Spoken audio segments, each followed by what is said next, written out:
I'm gonna go live.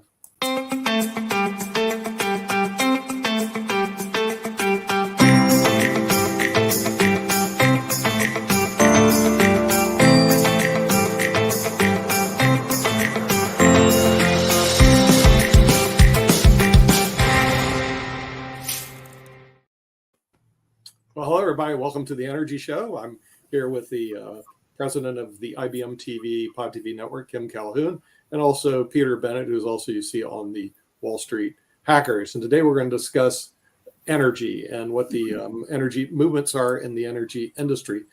We also know that CERAWeek is going to be coming up very shortly. A lot of people don't know what that is. And of course, I'd like Kim to introduce CERAWeek to let people know what it is. If you're in the energy industry, you all know what it is. But if you're not, you may not even know what CERAWeek is. So maybe, Kim, you can give us a little background about CERAWeek. Well, Nick, maybe you can also back me up on some of what I'm about to say, but they don't just provide my favorite coffee mug of the year with the date for next year's, but CERAWeek is where they gather all the world leaders in gas, oil, energy for 1 week in Houston, Texas, and they spend this time discussing all of the energy issues that we have today, solutions, things that they're doing, how they're doing it. But it's just a resource hub for all the world leaders to gather. And it's amazing. The energy, no pun intended, but the energy there is just so exciting. And it's one of my favorite conferences of all times because people are just so respectful there. Politics play a big game in our lives everywhere, every day. It may be somewhat there, but we seem to be a little less focused on the politics and what can we do to make things better, improve the quality of life. That is really big there. And Daniel Yergin, he really influences a good, healthy conversation. And this is something we need every year. And Nick, I mean, you did a little bit of research on this conference as well. Yeah, it's the second most prestigious conference in the world behind the World Economic Forum in Davos, Switzerland. Mm-hmm. So for people that know, the number one conference is in Davos. So it's the World Economic Forum. The number two prestigious forum in the world that's been around for a long time is CERAWeek, which they mainly focus on energy issues. Now, something interesting on the Wall Street Hackers a year ago, we talked about getting into energy stocks. My fund portfolio was grateful enough to listen to Peter and push everything to energy. Then Dennis Stearns, who's a professional money manager who manages well over $1 billion in assets, said there was only 2 classes out of 95 that went up last year. Everyone else went down. It was energy and commodities, and that was it. And I was going, yes. 2 out of 95. Everything else went down, and yes, my fund portfolio went up. But it was 2 of all the other classes in 2022. So I'm listening to Peter very carefully this year, since he hit right last year, as to what to invest in, what not to invest in on a going forward basis, and that's also on the Wall Street Hackers. So we'll see where energy takes us. But Peter, you have some opinions about energy, hopefully coming up this year, 2023. Oh, sure. From the investment perspective, then we'll cover the energy stories of the week. But, first of all, nobody can really predict energy in the short run, just like the stock market, and it can go anywhere. Anybody who says 100%, I just saw Ken Fisher saying there's almost I think it's a semi-quote or whatever, but he said there's 0% chance of a recession or almost like that. I'm going, what is he talking about? So many people think that it's very likely, including me. I think it's almost inevitable, but I'm not going to say it's 0, almost no chance, almost impossible is what he said. But the problem is it's staggering what's been going on since 2014 in the energy sector. And because of so many different things, the Biden administration particularly has put taken 125 actions to stifle energy. We've heard of some, the Keystone pipelines, and I understand why, by the way, they want to do it. But the problem is climate change is going the wrong way in the last 2 years. In 21, there was more carbon put out in the world and in the United States than in 20. In 22, more carbon in the world and in the United States, both again, So it's a terrible energy strategy that creates more carbon and devastates the economy. So far, it hasn't been totally devastating, but when you have years and years of underinvesting in oil and gas properties, and oil and gas takes 5 to 7 years to develop, and some of them take 15 years, it's not going to be like when we realize what we've done, oh, now we've got the energy. It's not going to happen overnight. These are slow processes. And so I have no idea where energy is going to go. And I hate to be negative about it, but I've never seen anything like this. I mean, I wasn't really following the markets in the 70s, but I think this could, at least you have to prepare for the possibility that energy, first of all, is the only sector to invest in, because maybe oil goes to, $8 a gallon, cars, maybe 10. Look, in Europe, it's already 10. Who knows how high?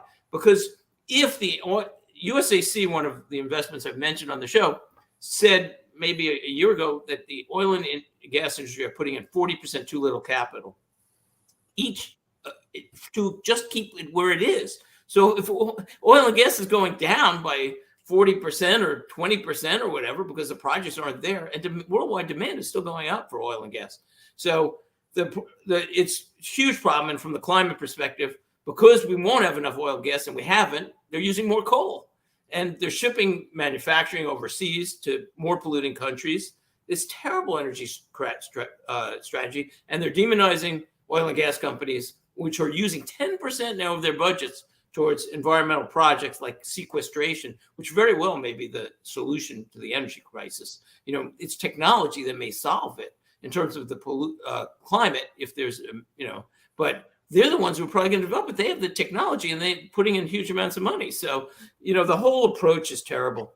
So a couple of quick energy stories, and then we're going to get into our debate, which is going to be, I'm sure, a good one, because we're going to discuss fracking. Is it a positive or negative? And I already know Kim's position. And then we'll talk about Nick's and mine. So a few energy stories of the week that I thought were interesting. Number one, gas prices were up 35% in the U.S. to an average of $3.45. Just 2 weeks ago, I've said China's going to reopen, and it might be soon. And they did. They seem to be open right now. I just said it 2 weeks ago, but it could have taken longer, but I knew it would happen, and that's going to drive energy back up. And then also, I said 2 weeks ago on Wall Street Hackers that it may not be a warm winter. We've had a very warm winter for the first half, but maybe the second half will be colder. And if not, eventually we're going to have a cold winter. I mean, these are certainties. It's not always going to be warm. And so energy is a big issue for the country. Another story, India has now increased its crude oil imports by 33 times. Basically, and that's just since Putin launched his war in the Ukraine. So the Russians are selling India crude at about 32% discount, and India is becoming the refinery to Europe and part of the rest of the world, because they're just refining it and reselling it back to the West.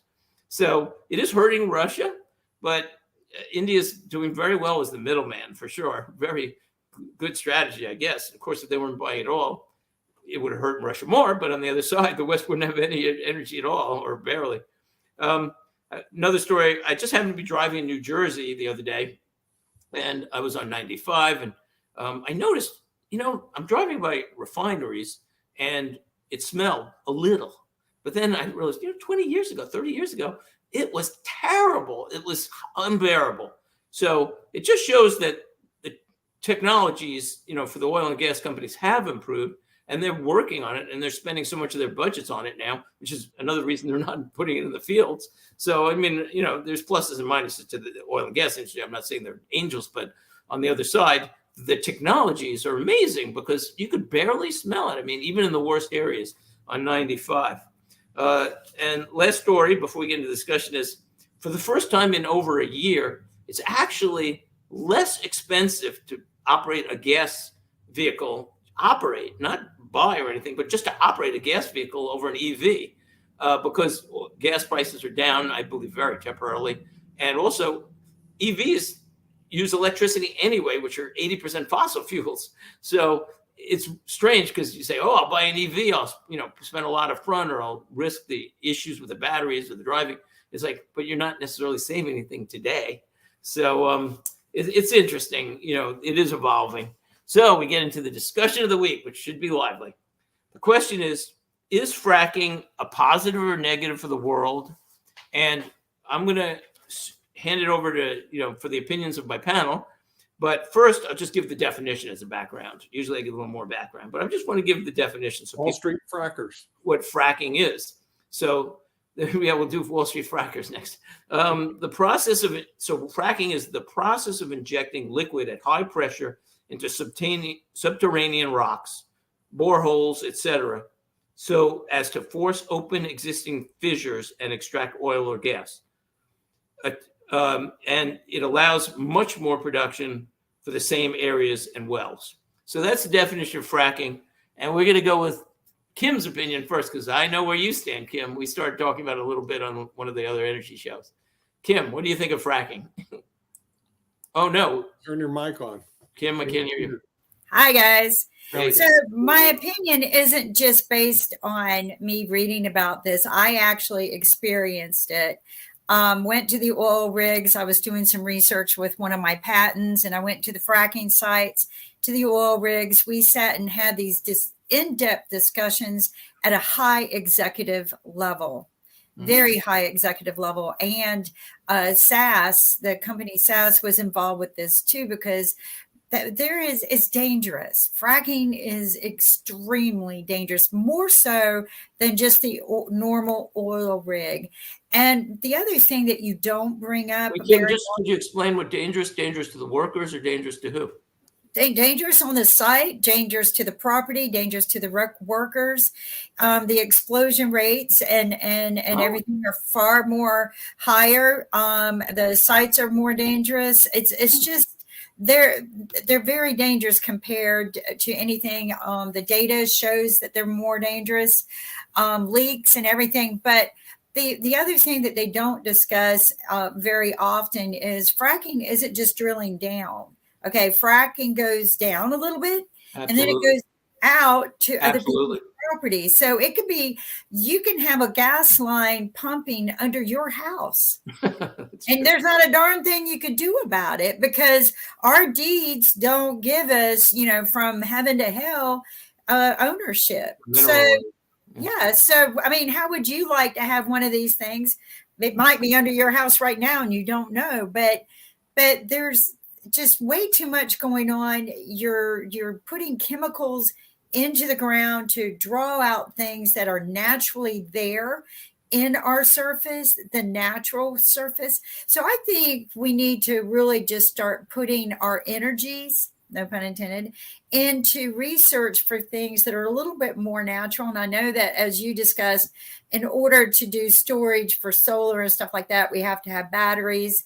But I think that if we used our brains a little bit more, we could find better alternatives for generating other powers that we could use without having to take from under. But fracking is very dangerous. I recommend anyone to go out and visit a site. And watch a change shift. The change shift alone will break your heart. Just hearing their prayer of, or speaking with some of these people who have to. What the fatality rate is in the fracking business. We could research that. It's interesting. I mean, on one side, before we get Nick's opinion, I just want to throw this out. I'm not justifying anybody dying, but coal mining is dangerous. Football is dangerous, but people are paid for it. So, I'm guessing that, and I'm not arguing here, because I get what you're saying about that. And there's it's a complex issue, but, I'm guessing people are paid more in that industry for that risk. But I wonder, maybe next show we'll look into that. How many deaths have there been because of fracking as compared to oil? And it's a great subject to explore. Nick, what do you think of fracking? Well, I believe in better living through technology. So I have no problem with fracking, just like I have no problem with drugs in general. Okay, but all drugs. Wait, Nick, I have to clarify. What kind of drugs? I'm joking. Let's not answer that question. Some of the drugs that are prescribed to me. Yeah, I understand. Call side effects. There's no drug that you can take that doesn't have. Well, that's side true. effects. You're right. The only question is, what is the extent of the side effects? Is it worth it to take the drug minus or plus the side Right. effect. You're saying cost benefit It's analysis. cost benefit. Okay. And the same thing with fracking. It's a cost benefit analysis you have to look at. Mhm. Yes, there is a cost in the fact that you're taking good, clean water, now making it dirty water. Okay. That may be a long time before you can reverse it. But there's a benefit to it also, Peter. So we're able to extract oil that normally we couldn't extract to use for energy. Right. Well, how are we going to replace the water? We all know with global warming, if the planet warms up enough, the Greenland melts, there will be 20 feet higher of nice fresh water. You know, that's true. We're not going to have a water. Well, it might be salt water, though. Yeah, no. Greenland has fresh water. Fresh water. Yeah, but it's going into the ocean if it Then does it'll turn into salt water. But Okay, they have to you just can't say, okay, I hate fracking just because it ruins the environment. You can't just No. do that, because you can take that with any technology. I hate flying airplanes because I know one year Right. an airplane crashed and killed a bunch of people. Right. So hence I hate And plenty of airplanes. people, yeah, and I'll add to what you just said. Plenty of people are in small planes. You know, they say, Yeah, okay, small I want to planes, use a jet to go to the Hamptons. I want to get a jet across the country. They know the risks are higher. I mean, There's a risk in Kennedys, you know, one of the Kennedys, we've seen other famous There's- people killed in, you know, small plane There's accidents. risk in driving your So automobile. again, it's cost benefit. It's a We know cost personal. benefit analysis. And so what you have to do is you got to look at what's the cost, what's the benefits, and then determine whether or not you should continue that. The real problem we have with our politicians, they don't go through that cost benefit analysis. They just say, it seems like you have an infection on your leg. Let's just cut it off. Yeah. Okay. And they don't say, well, there's a cost to that because I can't walk anymore, and there would be a benefit if I just let the leg try to heal itself or do another method. So I think with fracking, it's become a political, not a scientific issue. And because of that, I'm out. Yeah. In So we have, other words, I can't. Nick, you can't That's endorse. a good point. Risk analysis versus the benefits, and Right. you do have a good point there. I mean, I hate saying it this way, and I guess I got very emotional and passionate about it whenever I saw, a lot of people die on a rig because it blows, or in fracking, it does cause a lot of environmental issues, or it could be under my house. But in all reality, if you weigh the risk versus benefit ratio, the amount of deaths are very small. It's like you said, one plane crashes, do you stop flying? So I agree with you on that. I mean, but there are things that we could do to make them safer and reduce the risk. All right. So But let me jump in. they cut corners. They cut. Well, let me jump in because you're both making good points, but I think it's even more complex and bigger, some of these issues. I mean, because here's what I dug up, and this is a complex issue. This is not easy. Again, it's not. You dug up on your fracking. I'm going to bring Daniel Jurgen in on this one. Well, if you would, sure. He's I'm going to. well known. So listen to these points, and this is why it's complex, like many issues. Number one, 4 negatives, and I was shocked by some of the things that I found out. Fracking leaks millions of tons of methane, which is a more dangerous greenhouse gas than more potent than carbon dioxide. And the U.S., particularly, which does a lot of fracking, accounts for more methane production than 164 other countries in the world combined. That's a negative. Negative number 2, people say it uses large amounts of water. It does use large amounts of water. 3, some say that it threatens water supplies. And also a big one is that there's been fear of seismic activities and meaning earthquakes. And in Oklahoma, I think it was 2011, there were a lot of earthquakes by fracking sites. It's very suspected that was related to that. So now for very positive, it's a very inexpensive way to get gas and oil out of the ground. I mean, that's obvious. 2, petroleum companies, I didn't know this, but petroleum companies are actually developing non-hydraulic fracking methods where they won't be using a lot of water.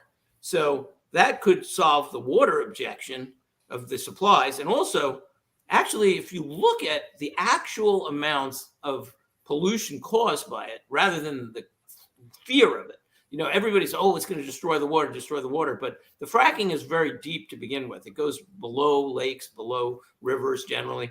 And so there haven't been a lot of actual incidences of pollution by fracking. There's been some, but not as much as you'd expect given the fear that's out there. So that's the counter argument there. Here's a big one. In the 1980s and 1990s, and before that, since the 1950s, actually, there was a concept called peak oil.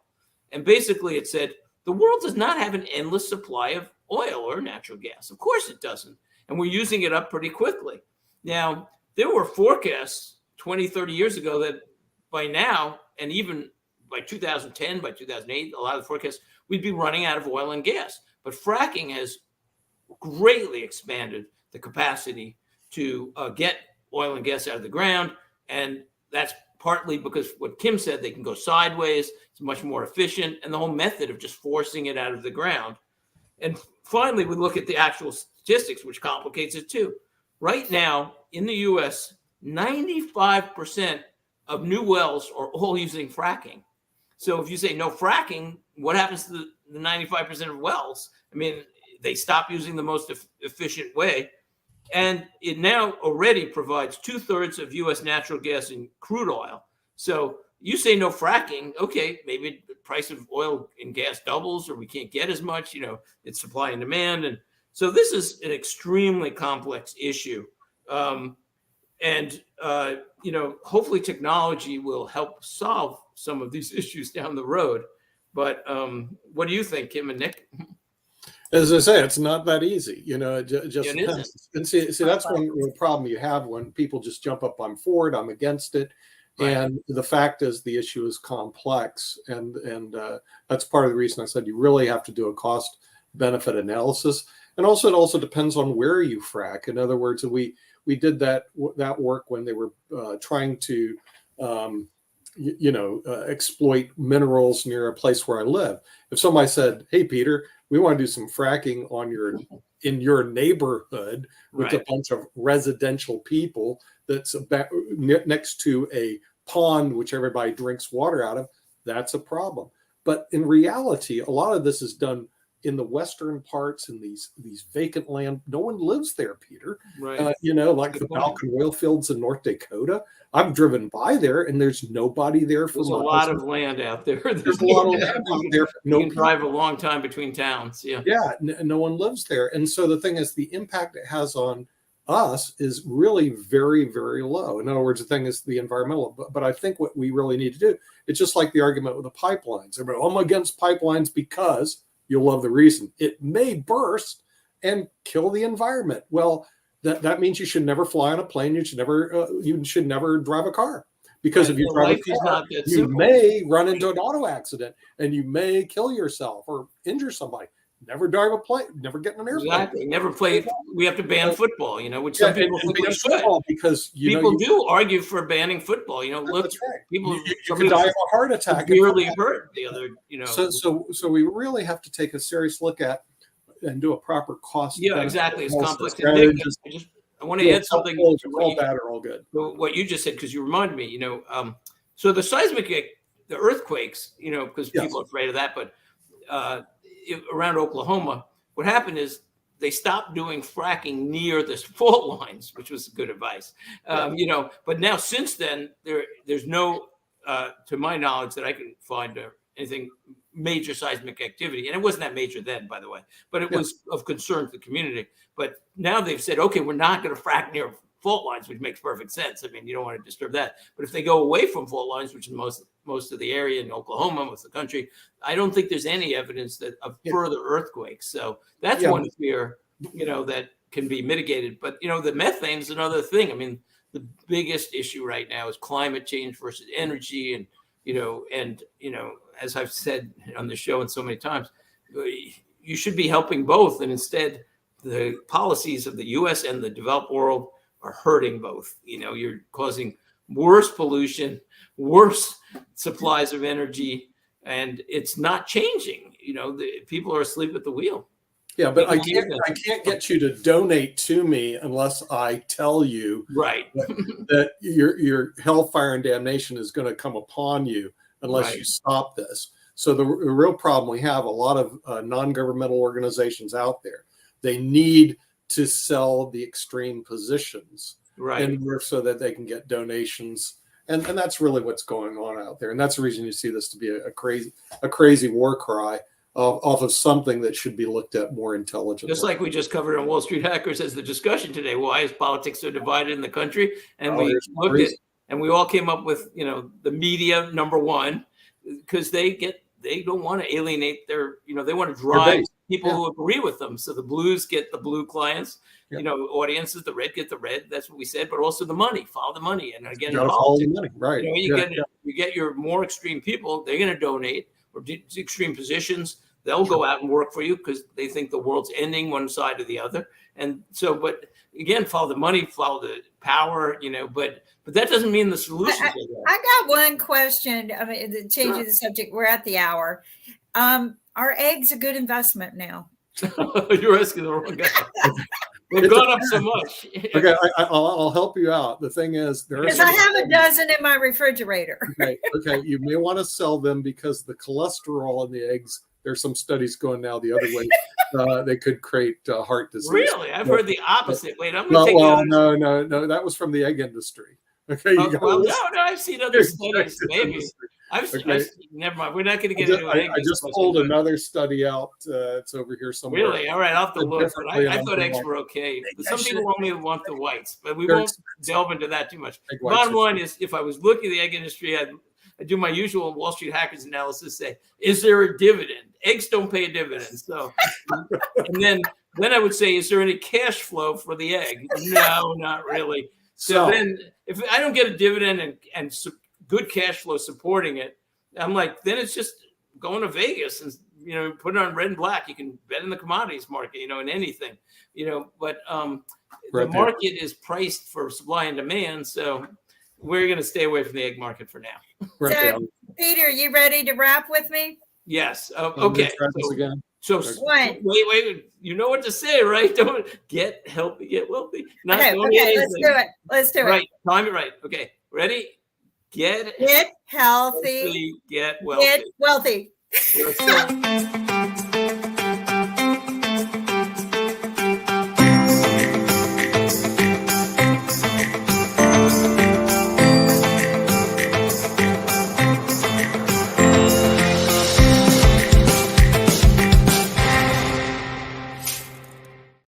All right, good show. Thanks. That was fun, Kim. That was fun.